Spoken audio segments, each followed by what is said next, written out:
कैसे हो सब लोग? Hopefully you all had a wonderful Sunday with your family. कभी कभी तो संडे आता है। हमें आज पुणे महाराष्ट्र। भैया हम जा रहे हैं अन्ना हजारे जी के पास। कल सुबह तक पहुंच जाएंगे वहाँ पे उनके गांव रालेगंज सिद्धि। हो सकता है हमारी प्रोनाउंसिएशन गलत हो, जैसे हमारी पहले की प्रोनाउंसिएशन भी काफ़ी गलत थी। हम बारडोली को बडोली बोलते रहे। धीरे धीरे सीख रहे हैं। संघर्ष का मतलब है सीखना। हम सीख रहे हैं। तो कुछ मुख्य बातें आपको बतानी चाहेंगे कि जो हमारा देश है भारत, वो बहुत ही अमूल्य है और बहुत ही डाइवर्स है। और डाइवर्स का हिंदी शब्द समझ हमें नहीं आता। हम सीख रहे हैं धीरे धीरे। पर ये आपको बता दें कि हम मराठी भी धीरे धीरे सीख गए हैं। तो आपको बता दें, बहुत ही साजिश के तहत ब्रिटिश सरकार ने हमें बांटा था उस टाइम पे कि भैया हम बटके रहें। डिवाइड एंड रूल की पॉलिसी वो चलाते थे। आज भी हमारा देश बटा हुआ है। जब तक आप इंडिया में रहेंगे, हम आपको अपने रियल एक्सपीरियंस से बता रहे हैं, आप बटे रहेंगे। पंजाबी, मेरे को याद है मैं पंजाब में था, छोटे थे, हम सुनते थे कुछ SOL का प्रोजेक्ट था, कुछ और पानी के प्रोजेक्ट्स थे कि भैया राजस्थान हमारा पानी चुरा रहा है, हरियाणा हमारा पानी चुरा रहा है। और वो फ्यूचर भी है शायद इस देश का और पूरी दुनिया का। साउथ अफ्रीका में देखें पानी कमी है, हर जगह है। तो फ्यूचर की पॉलिटिक्स काफ़ी पानी और एनवायरनमेंटल पे पॉलिसीज़ के बेस पे होगी। वो तो है बात फ्यूचर की। बट आज भी तुंगभद्रा, कावेरी और बहुत जगह पे हमें बांटा जाता है। हमें महाराष्ट्र में रहते हुए बताया जाएगा दूसरे देश वाले आप लोग आपकी तंग कर रहे हैं, आपको ये गलत कर रहे हैं। गुजरात वालों को बोला जाएगा वैसा है, ऐसा है। दुनिया में बोला जाएगा गुजरात वाले चोर हैं। भैया ऐसा कुछ नहीं है। हमारे देश की संस्कृति है, जो हमारे देश का जो कल्चर है, वो बहुत महान है। तो आप आएँ कहीं भी। हम महाराष्ट्र में घूम रहे हैं पिछले 3 दिन से, and it feels like home. हम जिससे मिलते हैं, जहाँ मिलते हैं, आज हम पूना में हैं। We been invited in many places, we been visiting many places. हर जगह से प्यार मिल रहा है। ऐसा कुछ है ही नहीं जिसको आप बोलें कि आपको कोई मतलब इंडियन होने से रोकता है। तो आप जिस दिन इस देश के कदम बाहर रखेंगे, आपको हम रियल एक्सपीरियंस से बता रहे हैं कि भैया जिस दिन आपने इंडिया, भारत, इसको हिंदुस्तान, जामुन द्वीप, हम आर्यभट्ट, बहुत नाम रहे हैं हमारे देश के, पर आज का प्रेजेंट नाम है भारत और इंडिया। जिस दिन आपने इस देश के बाहर अपना कदम रखा, उस दिन आप इंडियन हो जाएंगे। आपका एक दोस्त होगा महाराष्ट्रियन, एक दोस्त होगा आपका हैदराबाद से, एक दोस्त छत्तीसगढ़ से होगा, एक शायद हो सकता है कोई ट्राइबल हो, एक हो सकता है कोई नॉर्थ ईस्ट से हो। आपको अपने कल्चर का समझ आएगा। पर जब तक हम इंडिया में रहते हैं, हमें बांटा जाएगा। हम पंजाबी हैं, हमें बांटा जाएगा। हम उत्तर प्रदेश हैं, उत्तर प्रदेश में भी कोई पूर्वांचल बोलेगा, कोई कुछ बोलेगा। भैया आप आंखें खोल के, जैसे हमारे बड़े भाई भगत सिंह बोलते थे हमेशा कि आंखें खोल के पढ़ें, कल्चर पढ़ें, हिस्ट्री पढ़ें। भैया आपकी जिम्मेवारी है युवा होते हुए इस देश में। हम खड़े हैं यहाँ पे। हमने अभी खाना खाया एक होटल पे, इसका नाम था होटल कावेरी। बहुत ही अच्छा खाना था। हमने काफ़ी देर से नॉनवेज नहीं खाया था। हमने सोचा चलो आज नॉनवेज खाते हैं। तो बहुत ही मिर्ची वाला खाना था। तो हमने, मेरे को लग रहा है 3-4 किलो चीनी खा ली उसके बाद। जस्ट एनोलॉजी, इतनी चीनी नहीं खा सकते हम। बट बात है कि हर कल्चर में हॉस्पिटैलिटी जो है वो लाजवाब है। और ये इस जगह की बात नहीं हो रही, रेस्टोरेंट की बात नहीं हो रही। हम इससे पहले भी बहुत जगह रुके पुणे में, और हर जगह लोग हमारे को जिस प्यार से मिल रहे थे, हर लोग, ऐसा नहीं कि हिंदू लोग, सिख लोग, हर जात धर्म के लोग। एक किसान आंदोलन, हम थैंकफुल हैं। बीजेपी सरकार को सलाम करते हैं भैया, थैंक यू, आपने पूरा देश जोड़ दिया। सब लोग किसानों के, आप समझे गुजरात में खेडूत बोला जाता है किसान को। सरदार पटेल का जहाँ जन्म हुआ, डिस्ट्रिक्ट खेड़ा, खेड़ा का मतलब है हल। ये कोई कोइंसिडेंस नहीं है भैया। ऐसे ही पैदा होते हैं किसान लीडर्स जो किसानों को हक दिलाते हैं, उनको पूरा 100%। तो इनको कुछ ZTV है, कुछ और लोग हैं, आज भी पता नहीं कौन से युग में जी रहे हो भैया। आपको किसान यूनियंस का मतलब नहीं पता क्या? किसानों की हिस्ट्री की मालूम नहीं है क्या? किसान लोग जिस चीज़ पे स्टैंड लेते हैं, वो सच और न्याय के रास्ते पे स्टैंड लेते हैं और 100% हक लेते हैं अपने। किसी का हक नहीं दबाते, लंगर लगाते हैं, सब कुछ। ये हिस्ट्री है किसान आंदोलनों की इस कंट्री में। ये पहली बार नहीं है। थोड़ा पढ़ें आप, खेड़ा सत्याग्रह पढ़ें, 1907 का पगड़ी समाल जट्टा का सत्याग्रह पढ़ें, आप बारडोली सत्याग्रह पढ़ें, चंपारण सत्याग्रह पढ़ें। गोरी चमड़ी वाले लोग हमारे पे, क्योंकि देखें देश का नेता जिसे हम वोट देते हैं, उसके दो मुख्य रिस्पॉन्सिबिलिटीज़ हैं, law making and governance. Law making जब होती है उसका एक पार्लियामेंट्री प्रोसेस है, जॉइंट पार्लियामेंट्री कमेटी बनाओ। अब मान लीजिए, एक 2 मिनट के लिए एग्जांपल देते हैं, कल को मान लीजिए डिफेंस पे एक पॉलिसी बनानी है। अब डिफेंस पे पॉलिसी बनानी है, वैसे बना चुके हैं सरकारें, इन्होंने एक joint parliamentary joint defence chief अपना लगा दिया, जो रिपोर्ट करता है प्राइम मिनिस्टर को, जो बिल्कुल अनकॉन्स्टिट्यूशनल है। और भैया ऐसा कोई देश ही नहीं है जहाँ पे कोई प्राइम मिनिस्टर को, सब लोग प्रेसिडेंट को रिपोर्ट करती है आर्मी हर जगह पर। ठीक है, चलो उस पर नहीं जाएंगे, हम किसान आंदोलन पर स्टिक करते हैं, वरना ये बोलेंगे भैया युवा को ज़्यादा जानकारी कैसे हो गई, इनको मार दो, इनका सर कलम कर दिया जाए, ब्लैक कार्ड शहीद। और भैया उन चीज़ों से कोई नहीं डरता, यहाँ पे किसी को कोई डर नहीं है, ठीक है ना। ये कफन है हमारा सफ़ेद कलर का, हम पहन के निकलें घर से, मार दो, हमारे घर को ख़त्म कर दो, कुछ भी ख़त्म कर दो, कोई दिक्कत नहीं है भैया, टेंशन नहीं है उस चीज़ की। हम अपना सच है जो बोलेंगे, और सच बोलने की आज़ादी है इस कंट्री में। जो बात चल रही थी, जब भी किसी कंट्री में कोई कानून बनाया जाता है, उन लोगों से पूछा जाता है जो उसके स्टेक होल्डर्स हैं, जिनको अफेक्ट करेगा कानून, चाहे एजुकेशन पे हो, जिस पे भी हो। आप समझिए, इमेजिन कीजिए कि कल को एजुकेशन पे कानून बनाया जाएगा हमारे देश में, उसके अंदर आप डिस्कस ही नहीं करेंगे, मतलब आप CBSE को इन्वॉल्व नहीं करेंगे, आप IITs को इन्वॉल्व नहीं करेंगे, आप एजुकेशन के साथ जो इन्वॉल्व लोग हैं उनको इन्वॉल्व नहीं करेंगे, ज़बरदस्ती गिफ्ट दे देंगे। और भैया तोहफे देने वाला काम छोड़ दीजिए, हमें तोहफे नहीं चाहिए। गुजरात मॉडल में चलता है ये, जहाँ बिना मांगे लेबरर से कानून बनाए जाते हैं। आप लेबर लॉज को देखें, कोई बात क्यों नहीं कर रहा लेबर लॉज पे, जो अप्रैल 1 से इफेक्टिव होंगे इस कंट्री में। 2021 अप्रैल 1 से जो कानून इफेक्टिव होंगे, जैसे धज्जियाँ उड़ाई जाएंगी इस देश में। भैया आप अमेरिका में रहते हो, कनाडा में रहते हो ना, आपको फेयर लेबर स्टैंडर्ड एक्ट जो है प्रोटेक्ट करता है, आपको प्रोटेक्ट करता है। आपको कंप्लेसेंट होने की आदत पड़ गई है, आपको याद ही नहीं है भैया कि आपका देश जो जन्मभूमि है आपकी, उसमें कानून कैसे बनते हैं। तो थोड़ा भैया अकल को हाथ मारो, ये ZTV VTV सोचना छोड़ो।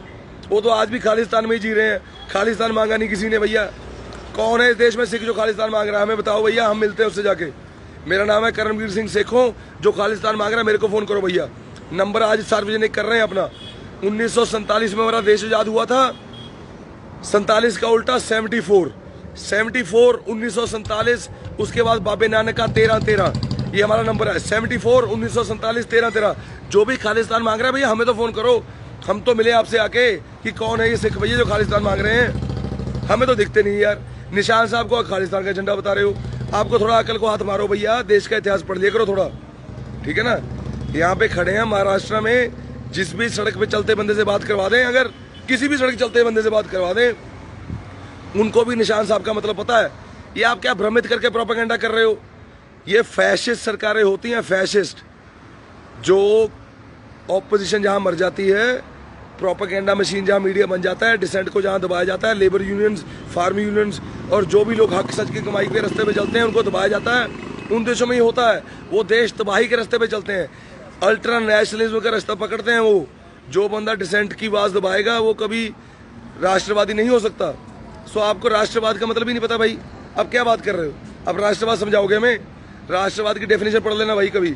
रविंद्रनाथ टैगोर ने बताई है, महात्मा गांधी ने बताई है, सरदार पटेल ने बताई है, और भी बहुत लोगों ने बताई है भैया।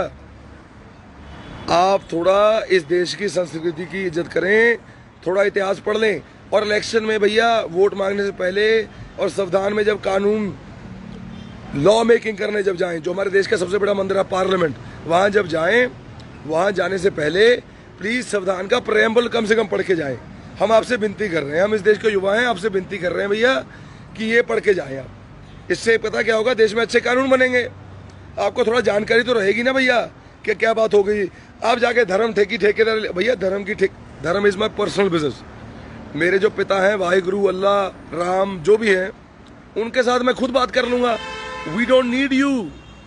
अपने फादर के साथ बात करने के लिए हमें आपकी ज़रूरत नहीं है भैया। ये आपको क्यों लगता है बीच में आपकी ठेकेदारी चाहिए हमें? आपकी ठेकेदारी नहीं चाहिए हमें। सो थोड़े भावुक हो रखे हैं इस टाइम, और आपको बता दें भावुक होना भी गलत नहीं है, क्योंकि हम इस देश से इतना प्यार करने लगे हैं। और आई डाउट कि कभी भी हम अपना पासपोर्ट चेंज करेंगे ज़िंदगी में, चाहे किसी भी मुल्क में रहें। पासपोर्ट होगा हमारा हमेशा इंडियन, और फ्लाइट पकड़ कर गए सीधा डायरेक्ट इंडिया की, जब मन किया। अभी जा रहे हैं 16 तारीख को अमेरिका, ठीक है ना। 15 सिटीज़ अमेरिका कवर करेंगे, 6 सिटीज़ कनाडा के, उसके बाद जाएंगे इंग्लैंड। और भैया हम पूरे, हमें किसी पंजाबी से मिलने का कोई शौक नहीं है। सब पंजाबियों के अंदर जागरूकता आ गई है। ऐसा नहीं कि पंजाबियों के साथ हमारी कोई गलत फीलिंग है, कहीं आप इसको भी बांट दो कि भाई पंजाबी, हम पंजाबी तो सब जागरूक है भैया, बंगाली सब जागरूक है। हमें सबसे मिलना है गुजरातियों से, हमें सबसे मिलना है महाराष्ट्रियन से, हमें सबसे मिलना है हैदराबादियन से, हमें सब उन लोगों से मिलना है जिनको आप भ्रमित कर रहे हो मीडिया पे, और उनको जागरूकता फैलानी है। उसका मतलब है युवा क्रांति। हम युवा क्रांति फैलाने जा रहे हैं नॉर्थ अमेरिका में, और उसके बाद 2 हफ्ते वहाँ बताने के बाद फिर आ रहे हैं इंडिया। तो आप हमें डिटेन करें, इलीगली जो मर्जी करें भैया, कानून से डर नहीं लगता। कानून हमारी प्रोटेक्शन है भैया। जैसे हमें आप हर स्टेट में बोलते हो ना आदिवासियों से प्रोटेक्ट करेंगे, भैया हमें आदिवासियों से प्रोटेक्शन नहीं चाहिए।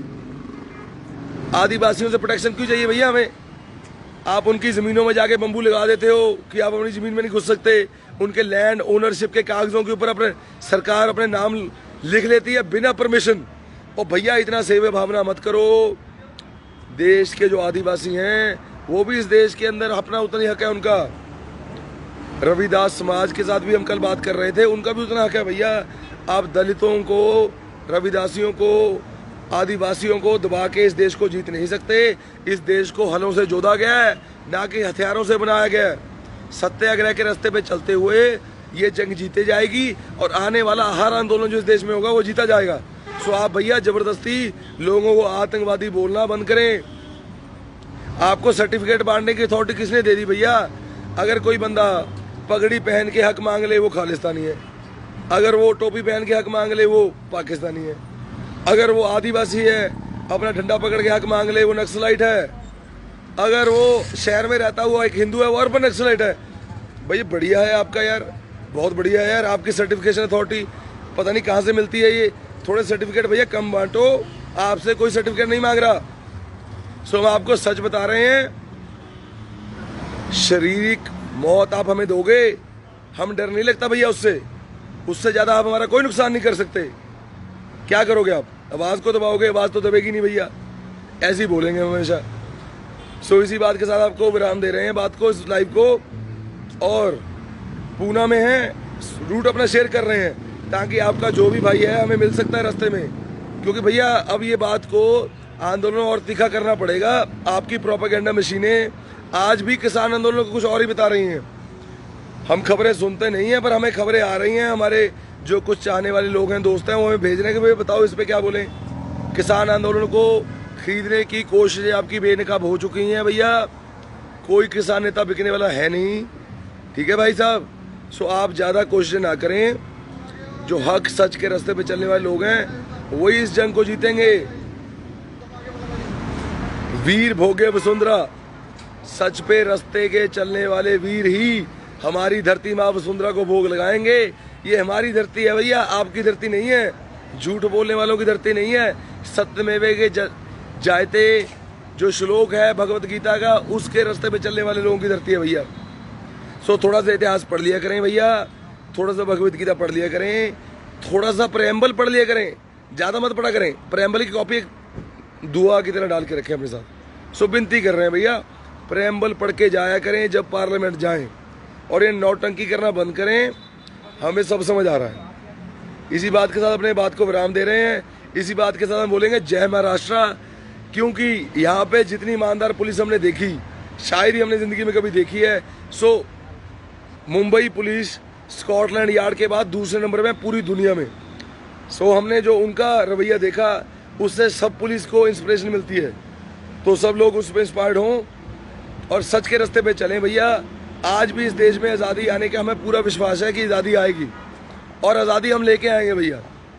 सो अपनी ज़िंदगी इस चीज़ को समर्पित करेंगे, और बाकी भैया जो आपका है चलाओ, कोई दिक्कत नहीं है। अपनी सरकारें बनाओ, मंदिर बनाओ, हमें कोई किसी चीज़ से कोई इतराज़ नहीं। पर भैया धर्म को अलग छोड़ दो, पॉलिटिक्स को अलग छोड़ दो। हम किसी मंदिर के खिलाफ नहीं हैं, किसी मस्जिद के खिलाफ नहीं है। हमारे गुरु बोलते हैं कि जो मुसलमान है वो सच्चा मुसलमान बने, जो हिंदू है सच्चा हिंदू बने। आई डाउट कि आपने कभी कोई सिख देखा होगा ज़िंदगी में जो ये बोले कि भैया सिख बन जाओ। हमें किसी को भैया अपने धर्म में कन्वर्ट करने का शौक़ नहीं है।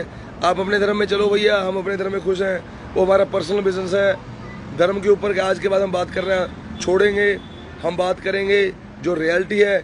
अगर आपने धर्म की उल्लंघना करके धर्म पे बात करी उस बात का पर्दाफाश हम करेंगे। इसी बात के साथ आपको बोल रहे हैं जय हिंद और जय भारत। अभी हम पूना महाराष्ट्र में, इसके बाद अभी और संगठित कर रहे हैं युवा को यहाँ पे। सो भैया युवा क्रांति देश में गहरी कर चुके हैं, पूरी जंगें, पूरी जड़ें गहरी कर चुकी है इस जंग के लिए अपनी। सो वो तो जो होना है अब होना ही है, उसको खुद आंदोलन को लीड कर रहा है भगवान। सो ये किसी नेता या किसी सेलिब्रिटी का मोहताज नहीं है। जितनी भी सेलिब्रिटीज़ हैं वो अपने पर्सनल ओपिनियंस अपने पास रखें, और जो भी कुछ धर्मगुरु बीच में आ रहे हैं भैया उनकी रिस्पेक्ट हम बहुत करते थे, पर उन्होंने कुछ ऐसे ट्वीट करे हैं जिसके बाद हमने वो सोच लिया कि उनके धर्मगुरु को अनसब्सक्राइब कर दिया हमने। बहुत रिस्पेक्ट करते थे उनकी भैया, क्योंकि अंग्रेजी अच्छी बोलते थे, बातों के साथ कनेक्ट होते थे, पर अब नहीं लगता कि हम कनेक्ट हो पाएंगे उनके साथ, क्योंकि भैया जो किसान का दोस्त है वो हमारा दोस्त है, जो किसान का दुश्मन है वो हमारा दोस्त नहीं हो सकता। उसे हम दुश्मन नहीं बोल रहे, उसे सुधरने का मौका दे रहे हैं। वो अपनी बात के लिए माफ़ी मांगे और इस चीज़ की सच्चाई को पढ़ें। ये क्या मांगे हैं, ये कौन से कानून हैं जिसकी वजह से हमारा देश भूखा मरेगा, और एमएसपी की मांग, अपने हक की मांग मांग रहे हैं हम। किसी के हक छीन नहीं रहे। जो हम फसलों के ऊपर खर्चा करते हैं लगाने का, अपना खर्चा ही तो मांग रहे हैं, तुम्हारे से थोड़ी कुछ मांग रहे हैं भैया। सो इस बात को समझें। बाकी कोई दिक्कत नहीं है भैया, समझ नहीं भी आएगा, टाइम लगता होता समझ आने में, हमें कोई दिक्कत नहीं, आप अपना टाइम लें। उसमें नुकसान आप ही का है, हमारा कोई नुकसान नहीं। जब खून गिरता है शहीदों का तब तकदीर बदलती है कौमों की। सो आप जितना शहीदों का खून गिरेंगे आपकी तकदीर बदली जाएगी भाई। सो आपको उखाड़ के शायद फेंक दिया जाएगा इस देश से बाहर, उससे आपको बचना है, हमें नहीं बचना। इसी बात के साथ भैया जय हिंद जय Bharat, I love my India.